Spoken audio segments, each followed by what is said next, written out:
So, Luka Doncic is one of the best offensive players we have ever seen in NBA basketball. Finds Hachimura wide open.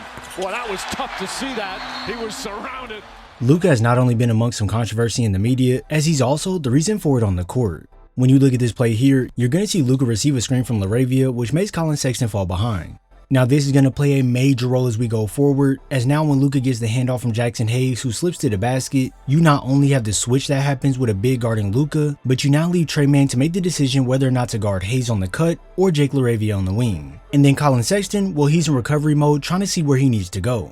At this moment, if the defense isn't in sync and communicating, here's where Jackson Hayes can get right behind him for Doncic to send it to him, and right now you're going to see the conflict he inflicts. Backdoor cut to Hayes. That is the third dunk. Plays like that is what makes me ask the question, are we witnessing the best offensive player ever? Because not only can he make setting up teammates look easy, Doncic will rise up over a defender from deep like they're not even there. Doncic, target practice. To some, his game might not amaze you, but it's not just that he can do these things, it's the fact that he can do them in many different ways. To get some insight to what we're looking at before we unravel his blueprint, Luka is averaging 34 points, 9 assists, and 9 rebounds. Now listen, don't get too hype about those numbers, because they could fluctuate quickly as it's early in the season, as the real focus is on how exactly he bends the floor to his advantage every single time.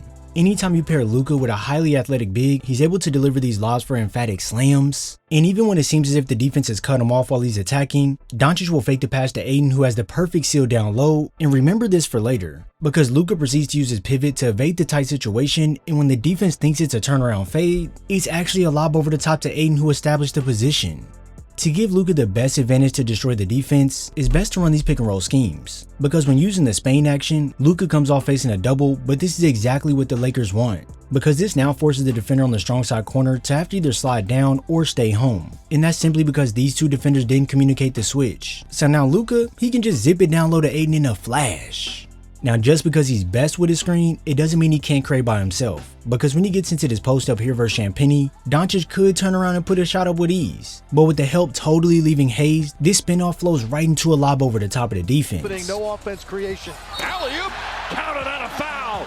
Doncic, the perfect pass. Either way, Doncic is dangerous, but when you allow him to turn the corner off these screens with enough vision to see his big, he may only have this small window to place it in, but when you're dealing with an all-time facilitator, he'll make sure to get it there.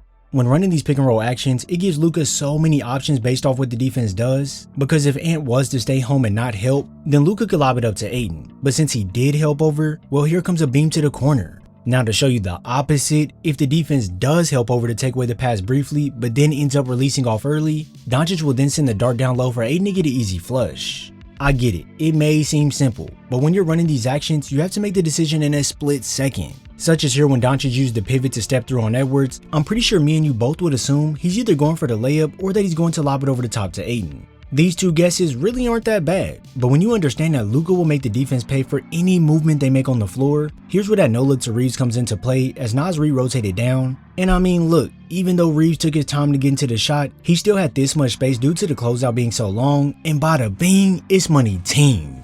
Now hold on one second, y'all know I don't do too many sponsorships and this, that, and the other, so I need y'all to hit that subscribe and like the video for me and watch it all the way through. It truly means a lot, so I'm not gonna waste y'all time, let's get back into it. When you watch defenders, they will constantly try to figure out what Luka is doing before he does it, but this here is something you can't do. They may think he's gonna go to Ayton over the top due to it being wide open, but Luka, he's always 2 steps ahead of the defense. He can see that Pods is rotating down to be ready to take that away, so this turns into a kick out for a Hachimura 3-pointer. Now for defenders, they want to do their best to not let Luka get downhill without much resistance, and I get it may seem like they have him covered here if he was to try to go for a layup, but that's the thing, you can't just take away one thing from him and think the play is over, because you've still left open the idea of him finding a teammate, and he'll make sure to explore that. There's a saying in basketball, and it's that good things happen when the ball gets below the free throw line, and if we look at this play here, I can give you multiple reasons as to why. Not only can Luka go for a layup on this right side if he wanted, but now with Shea helping over due to Luka getting downhill, Doncic could kick it out to LaRavia with no problem. Another option could be a kick out to Dalton Connect up top since Isaiah Joe dropped down to be in help as well, but what I want you all to really look at is what's happening down low. Since Luka is a threat to score inside at this moment, this made Jalen Williams start to rotate over early to be ready to defend the rim, and in turn, it makes Carlson have to slide over to cover Hayes down low. So for Luka, he can now go all the way across the court to Vando for the 3-pointer. This skill of collapsing the defense with his drives is something that will make his assist game come easy. Defenses will be so locked in on Luka that they tend to forget about their man they're supposed to be guarding, and now you fall victim to the backdoor bucket before you can even react.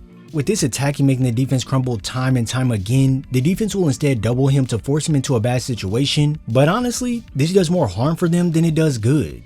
With quick reaction timing, Luka can feel the double breathing down his neck, which leads to him immediately sending the ball back to where he came from, and like I've told you, his passing is up there with the all-time greats. So if defenses assume they have him cut off with nowhere to go, he'll fold them by bringing it over his head to make both defenders put their hands in the air, when in reality, Luka just wanted to create a cleaner look to wrap this around both of them to hit Ayton perfectly in the pocket. Now this overhead swing only makes defenders get in the air because they're so used to Doncic throwing it over them so his big can connect inside for an easy one. So when he gets them where he wants them with an angle to hit his guys, this is when things just flow seamlessly. And don't for 1 second think it's only from the outside, because when Doncic gets stopped on the block here, it may not be the pass they're worried about, as they instead just don't want him to score in close. But regardless, when their hands go high, he'll go ahead and drop it right by. When you sit and think about it, it really takes an elite level of skill to counter the defense in many ways when it comes to passing. And for Doncic, it's not like he's ever rushed to force a bad pass, as when he comes off this screen from Ayton here, I know we're used to Ayton rolling quick and the lob being in immediate action. But since that doesn't happen, Luka slows down the pace to wait for Ayton to come off this screen, and now look, the window is wide open to put the pass for Ayton to coast inside to go score. This here is a highly important skill set. If you rush and try to send a pass right away, there's a chance it could get tipped by the outstretched hands of your defenders, or one of the help guys could potentially intercept a pass. By being patient, this allows you to get in a better position, and also for your big to establish himself as well. So now with a laser down low, this setup is just perfect. Other times, instead of it being the help guys in the passing lanes you're worried about, your focus is on if the double is going to come your way, or if Jaden McDaniels is going to stay on Ayton for the possession. As we roll the clip, you're going to see McDaniels release off Ayton to blitz Doncic, and like I said, we're not worried about the help simply because Dillingham is outside the paint and won't pose a threat to Ayton. So here's where that bullet comes into play. Honestly, it's pick your poison when it comes to guarding Doncic on these actions. You can either stay with him and give up an alley-oop off the roll, or you can send a double to try and throw him off his game, but hey, we've seen how that worked out. Possession after possession, defenses find themselves in a hole when they're trying to figure out Doncic, and what makes things even worse for them is that Luka is a problem from 50 plus feet away from the basket. If the defense doesn't get back in time and allows for guys to leak out, he's quick to send it all the way down the floor so his team can score in the quickness. And even when it's not directly off the rebound, he'll push the ball up to half court, and if he's to locate one of his guys in position to catch the ball, he'll place the pass perfectly over the top of the defense. I understand that some people love seeing superstars score the ball. There's more that goes into the game besides just being a scorer. When guys get forced into situations where they can't score, this is where stars truly shine. Because not only do they have another counter waiting for you, they tend to shine even brighter as now you have no way to stop them. If you want to see a Luka Doncic scoring analysis next, comment Luka down below with one thing you love about his game. If you enjoyed this video, be sure to drop a like, subscribe, and turn on post notifications so you're first to know when I upload. I thank you all for your support, it truly means a lot, and I'll see you in the next video.